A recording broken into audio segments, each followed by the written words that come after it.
Que alegria mais uma vez estar aqui, pastor Leonel, mais uma vez franqueando aqui sua casa, sua tribuna.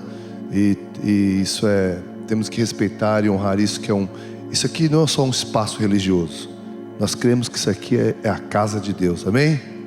Estou feliz e convidei o Joaquim, que eu conheci ontem aqui, está aqui com a sua esposa. Obrigado pela presença, né? Misael a Isa e o Joaquim. Agora a Misael e a Sofia já são aqui conhecidos, né? Amém? São bem-vindos. Obrigado, viu, Joaquim? Convidei ele ontem, primeira vez numa igreja evangélica. Amém? Glória a Deus. Minha esposa, ela teve sorte de casar comigo, né? O pastor Josué, desculpa o pastor Josué pegar de surpresa assim, né? Mas ele é músico dos bons, amém? Ela vai cantar um louvor para vocês, para nós, para o Senhor, amém? Saúde, amada igreja, na paz do Senhor Jesus, amém?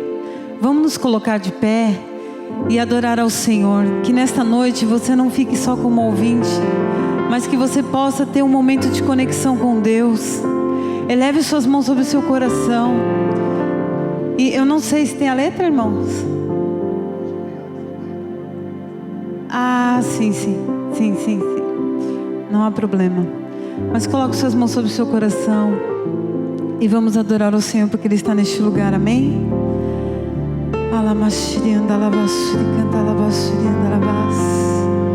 Aleluia, santo é o teu nome, Senhor.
Eu vou cantar um louvor mais fácil, que eu acredito que todos vocês conhecem, amém?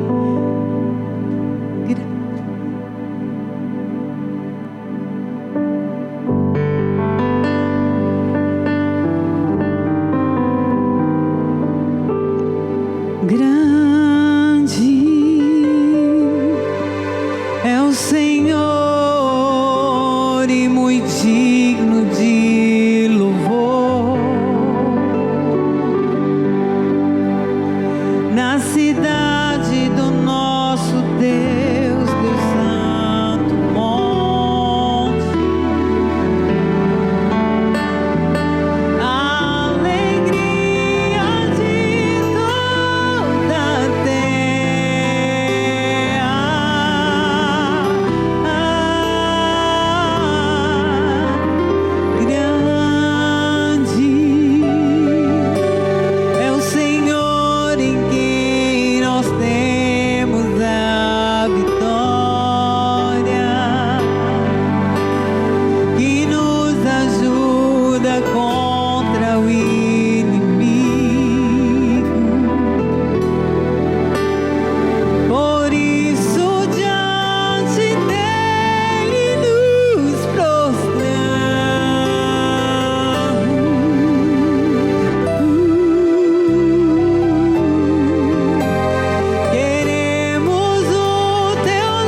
Obrigado, Ana. Obrigado, pastor Josué. E abra sua Bíblia em Lucas capítulo 23, senão vai ser exposto para você. Eu vou ler a história do maior espetáculo da terra. O maior espetáculo da terra. O maior espetáculo do cosmos. O maior espetáculo do universo. A maior história de todos os tempos, que impactou toda a humanidade. A história, a ciência. Todos se curvam. Os que creem e os que não creem também se curvam diante desse fato, diante desta cena tão impactante na história da humanidade. Diz assim, versículo 26, capítulo 23 de Lucas: quando iam levando, constrangeram certo sirineu chamado Simão, que vinha do campo, e puseram-lhe a cruz às costas, para que a levasse após Jesus. Seguiu grande multidão, e também mulheres que batiam no peito e o lamentavam. Porém Jesus, voltando-se para elas, disse: filhas de Jerusalém, não choreis por mim, chorai antes por vós mesmas e por vossos filhos. Pois virão dias que dirão: bem-aventurado as estéreis, os ventres que não geraram e os peitos que não amamentaram. Então dirão aos montes: caia sobre nós, e aos outeiros: cobri-nos. Pois se ao madeiro verde fazem isto, que se fará o seco? Levaram também outros 2 homens, que eram criminosos, pois para serem mortos com ele. E quando chegaram ao lugar chamado Caveira, ali crucificaram Jesus, e com ele os 2 criminosos, uma à direita e outro à esquerda. Jesus disse: Pai, perdoa-lhes, pois não sabem o que fazem. Repartindo as vestes dele, lançaram sortes. O povo estava olhando, e as autoridades zombavam dele, dizendo: aos outros salvou? Salva-se a si mesmo, se é Cristo, o escolhido de Deus. Igualmente os soldados o escarneciam, e chegando-se a ele, apresentavam-lhe vinagre, dizendo: se tu és o rei dos judeus, salva-te a ti mesmo. Também por cima dele estava uma inscrição em letras gregas, romanas e hebraicas: este é o rei dos judeus. Um dos criminosos crucificados o insultava, dizendo: se tu és o Cristo, salva-te a ti mesmo e a nós. Mas o outro criminoso, óbvio aqui, o repreendeu, dizendo: tu nem ainda temes a Deus, estando na mesma condenação? Nós, na verdade, com justiça, pois recebemos o que os nossos feitos mereciam, mas este nenhum mal fez. Então disse: Senhor, lembra-te de mim quando entrares no teu reino. Respondeu-lhe Jesus: em verdade te digo que hoje estarás comigo no paraíso. Já era quase a hora sexta, e houve trevas em toda a terra até a hora nona, pois o sol se escureceu, e o véu do templo rasgou-se pelo meio. Jesus clamou com grande voz: Pai, nas tuas mãos entrego o meu espírito. Havendo dito isto, expirou. Ele morreu. O autor João, não Lucas, ele fala assim no final, que ele bradou uma palavra: está consumado. Diga comigo: está consumado. Mais uma vez, feche os seus olhos. Pai, obrigado. Pode assentar-se. A cruz hoje é um símbolo que as pessoas compram, que as pessoas vendem, de madeira, de pedra, de prata. Qualquer igreja, seja ela evangélica até hoje. Antigamente, nos anos 70, 80, os evangélicos não usavam cruz, hoje já usam, mas isso não importa. Mas a cruz se tornou um símbolo da religião muito forte. Mas não era assim. Não era assim. A cruz era um símbolo de maldição, de terror, de dor, de pavor, de morte, de muita dor. Há uma frase de um escritor que diz: quem morre na cruz morre 1000 mortes. Quem morria na cruz morria 1000 mortes. Alexandre o Grande, ele crucificou mais de 2000 pessoas nas suas guerras, nas suas cruzadas. Para você ter ideia o que era a cruz, os romanos nem de pensamento podiam imaginar que um cidadão romano, porque era um cidadão de primeira naquele momento da história, nem de pensamento um cidadão romano poderia pensar na cruz. A cruz era para a escória. A cruz era para o bandido de pior espécie que existisse. A cruz era para aqueles que eram condenados em traição, roubo ou crime políticos e coisas que o valham. O crime hediondos. A cruz, de fato, era algo que simbolizava a pior coisa que você possa imaginar. Era para o pior ser humano. Quem era morto na cruz era tido como a pior pessoa. Por exemplo, se eu morresse na cruz naquele tempo, até a minha família que ficasse viva depois era tida como uma marca, um estigma negativo, porque eu era a família de alguém que morreu na cruz. Tamanho carga, tamanho peso tem a cruz. Hoje a cruz, nós fazemos a cruz, nós achamos a cruz bonita, e é mesmo, eu acho legal. Mas não era assim, era algo terrível. No Velho Testamento, não se consta que alguém foi crucificado, mas era apedrejado e depois era pendurado numa árvore. Daí dizer, maldito aquele que era pendurado no madeiro, porque era maldito de fato. E a morte de Jesus, ela foi muito sofredora. Não só antes da cruz, todo prisioneiro devia ser levado ao flagelo, açoitado, espancado. Isso provocava fraquezas. Alguns crucificados demoravam em média 36 horas para morrer. Você pode imaginar o sofrimento de alguém 36 horas morrendo. Mas Jesus foi crucificado à terceira hora terceira, e morreu na hora nona, apenas 6 horas. Tamanho foi o seu sofrimento.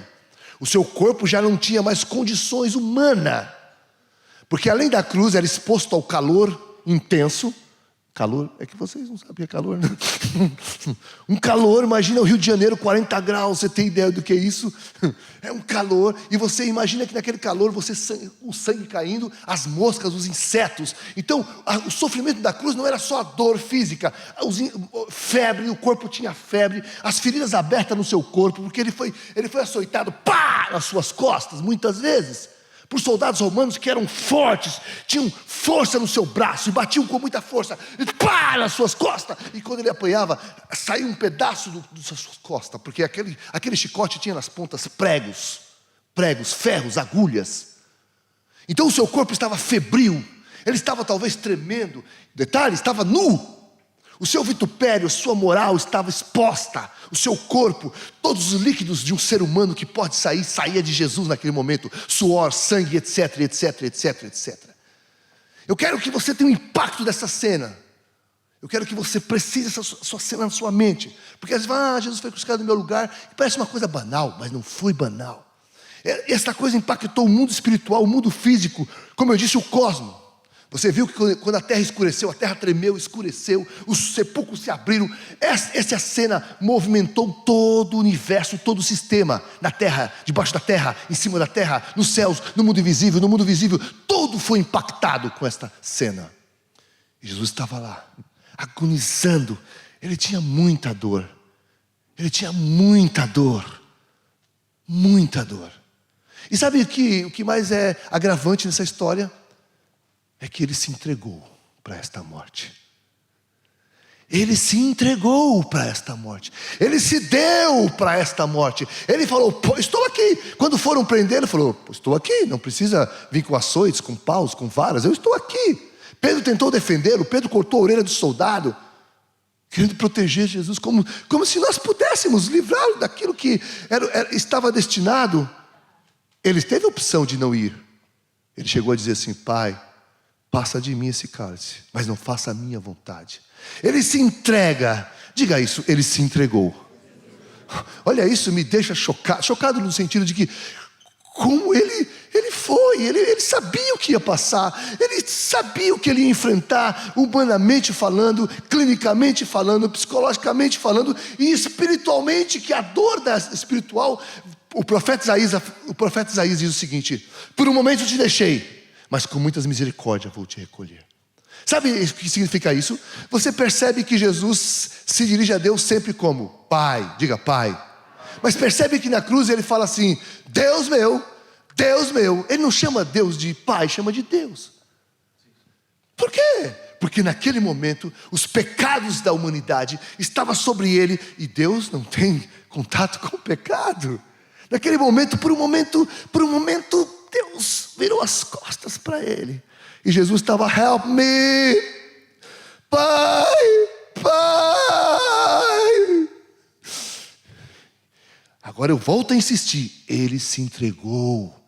Ele se entregou conscientemente. E todos zombavam dele. Vocês perceberam aqui no texto que eu li? O povo, diga assim, o povo zombava dele. Os soldados zombavam dele. Toda a classe da sociedade tirava, desculpa, não sei se essa gíria tem aqui, me permita usar, uma casquinha, zombava. Você não faz milagre, você não é o tal do profeta, você não é daquela igreja, você não é o tal de Jesus, salva-te a ti, salva nós também agora. Se livra dessa, meu filho. Você não curou um cego, você não ressuscitou um morto, e agora você está aí como um derrotado. E eles tinham uma prática, para as pessoas morrerem rápido na cruz, para não sofrer muito, eles quebravam os ossos, eles açoitavam debaixo da axila, daquelas pessoas que iam para a cruz, ou nas pernas, para quebrar, para as pessoas morrerem, primeiro, para morrerem rápido, e também, eles não ficavam lá esperando a pessoa morrer, eles saíam, e para que a pessoa que não fugisse dali, quebrava. Mas vocês lembram que foram quebrar os ossos, as pernas de Jesus, e diga assim, não quebraram. Não quebraram. Por quê, pastor? Porque ossos quebrados na Bíblia significa derrota, Israel significa derrota, e Jesus não foi derrotado. O que parece que foi uma derrota, o que parece que foi um fracasso, não foi. Isso é o preço que eu deveria pagar. Esse é o preço que nós, homens, a humanidade, estava destinado por causa do pecado. Nós cremos nisso. A Bíblia fala assim que todos pecaram e destituídos foram da glória de Deus. Todos os homens foram encerrados debaixo do pecado. E o destino era esse. Mas o Filho de Deus, o Verbo que se fez carne, o Deus que se fez humano, o Deus que se fez gente, o Deus que entende você porque Ele se fez gente, Ele sabe quando você sofre, Ele sabe quando você está com dor porque Ele se fez gente.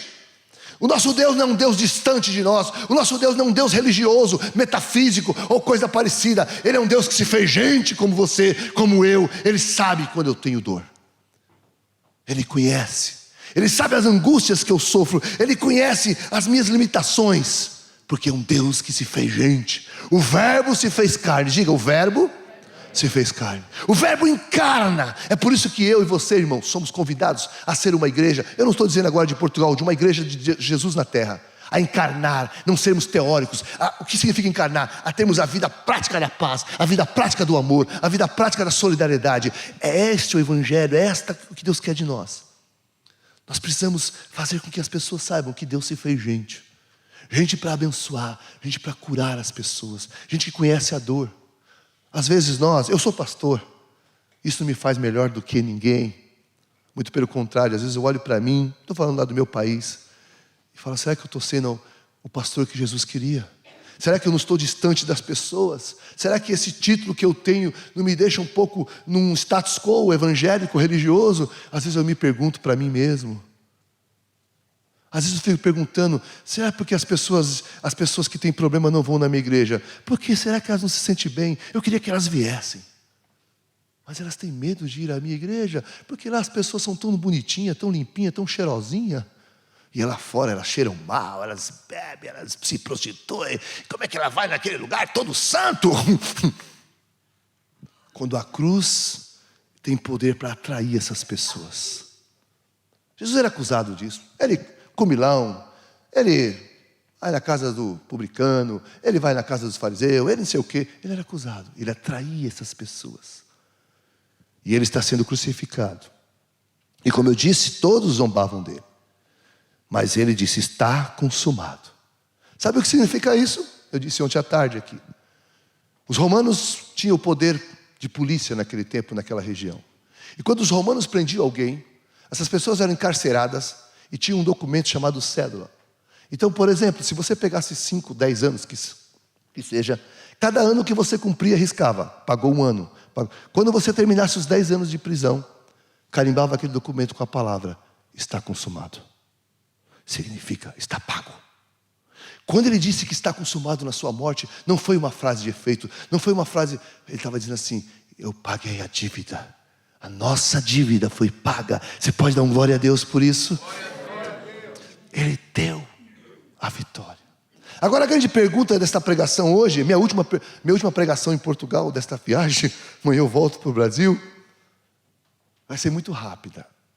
E eu queria deixar uma pergunta para todos nós aqui. Todos que estão aqui, desde o menor ao maior.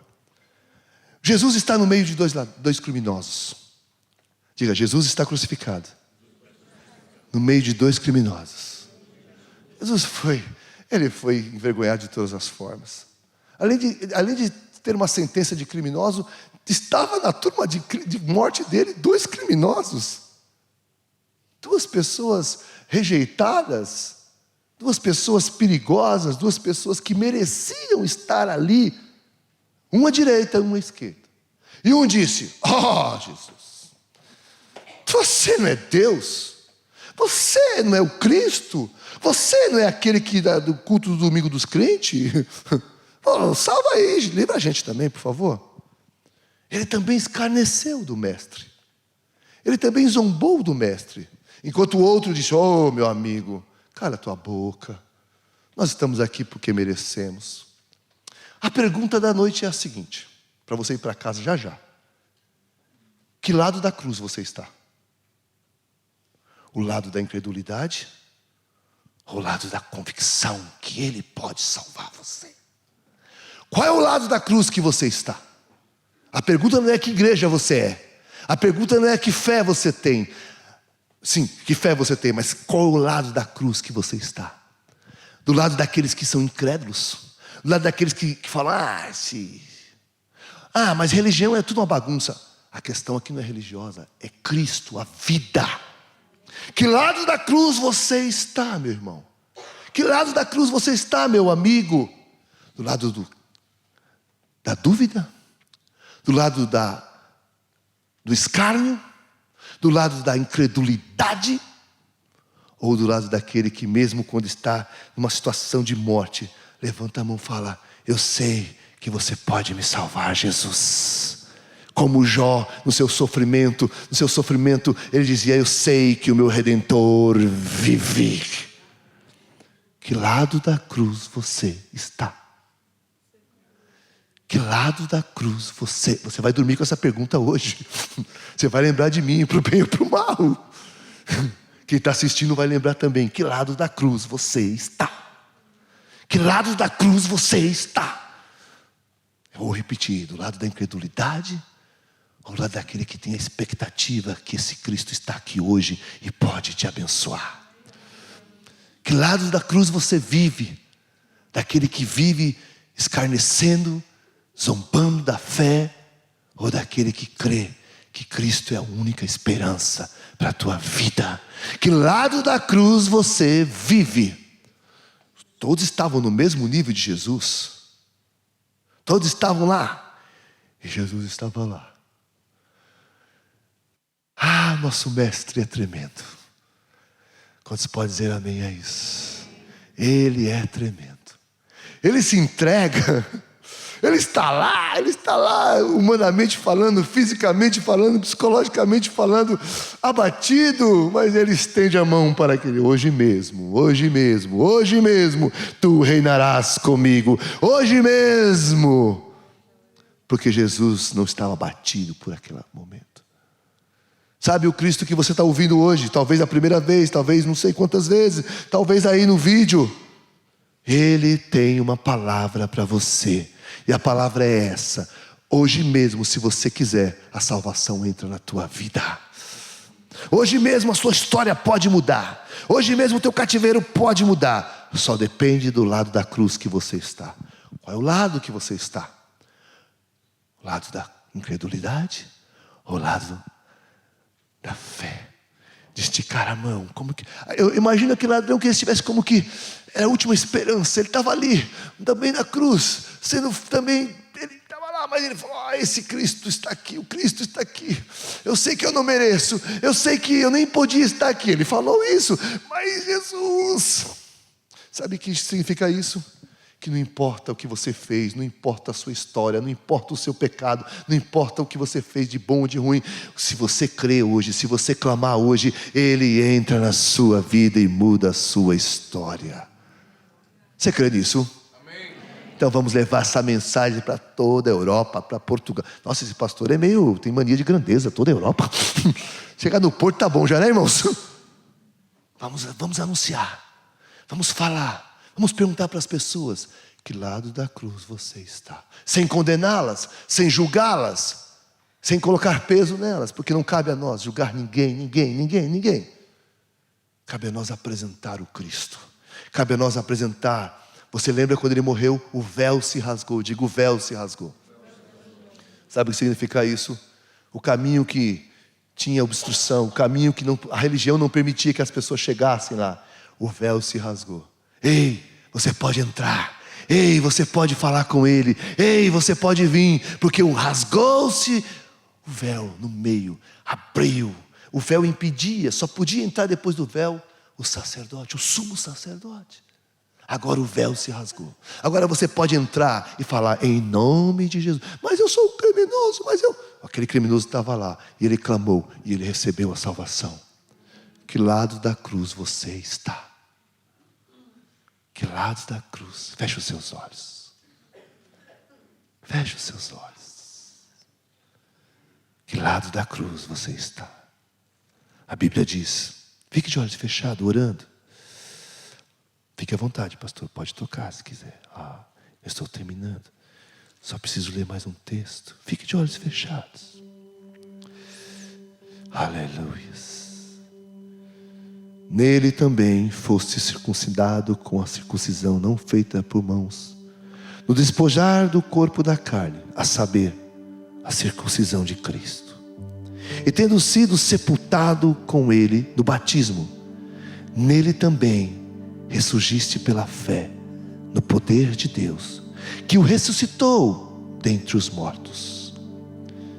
E a vós outros que estáveis mortos nos vossos pecados e na incircuncisão da vossa carne, vos vivificou juntamente com ele, perdoando-nos a todos os nossos delitos, havendo riscado o escrito de dívida, lembra? Consumado, que havia contra nós nas suas ordenanças, o qual nos era contrário, tirou-a do meio de nós e cravando-a na cruz. Fique de pé, por favor. Colossenses 2, versículo 14. Posso dizer uma coisa para você? Jesus ama você. E eu também te amo. De verdade. Meu coração se liga ao seu, para dizer que nós somos irmãos, independente da nossa nacionalidade, independente do nosso sotaque, da nossa língua. Essas coisas são detalhes perto da grandeza do amor de Deus para nós. E Ele, havendo riscado, você pode dizer bem devagar, havendo, leia lá na tela, havendo riscado o escrito de dívida que havia contra mim, diga contra mim, o que me era contrário, removeu de dentro de mim e cravou aonde? Percebeu o que você descobriu agora? Que não só foi ele que foi cravado na cruz, tudo que era contra você foi cravado na cruz. Essa cruz teve tanta coisa cravada. E quando eu creio neste Cristo, o que era contrário a mim é cravado na cruz. E sabe o que é a melhor notícia? Mas Jesus aí sofreu, mas ele não foi derrotado. Ao terceiro dia, aleluia, ele ressuscitou. E sabe o que ele promete para aqueles que estão do lado da fé, para aqueles que estão do lado da cruz, que creem, que também ressuscitarão. Sabe, irmão, eu sei que às vezes a vida é difícil, eu sei que às vezes tem coisas que a gente fala, Senhor, mas sabe, meu irmão, há uma promessa de Deus, e nós caminhamos pelas promessas, amém? Da palavra. Se Ele falou que você vai ressuscitar, então, meu irmão, aconteça o que acontecer, você vai ressuscitar. Você crê nisso? Se você perder, você vai ressuscitar. Eu não estou pregando miséria e que você perca nada, não. Muito pelo contrário, eu quero que você prospere em nome de Jesus, amém? Mas eu quero dizer que você não se deixe levar por estas cruzes que o mundo nos apresenta. Minha vida, minha cruz é tão pesada. pesada. A cruz pesada foi a de Cristo. Se Ele levou e Ele venceu, nós venceremos também. Receba esta palavra. E se você ainda não está do lado da incredulidade, hoje é noite. Hoje é dia de você passar para o lado da fé. Hoje é dia de você passar a falar: Senhor, eu não merecia estar aqui, mas se eu estou aqui, eu quero a Tua bênção, eu quero a Tua vida na minha vida, eu quero o Teu nome na minha vida. Receba esta palavra. E tenha uma semana de paz, de vitória. E tenha um final de ano abençoado, debaixo das promessas de Deus. Fale com o Senhor, 1 minuto para você falar com Ele. E Deus te abençoe grandemente. Deus te enriqueça, Deus te fortaleça, Deus te traga cura, Deus te levante, Deus restaure a sua história, a sua vida. Basta você crer nele, basta você caminhar com ele, basta você abraçar esta palavra, basta você estar no lugar, do lado certo, daquele que tem expectativa, daquele que crê, daquele que sabe que não merece, mas quer tocar em Jesus, quer pedir a Ele: Senhor, lembra-te de mim hoje. Ele está aqui para te abençoar. Ore, fale com Ele, vai orando, Deus te abençoe, vai orando, Deus te abençoe, vai orando, aleluia.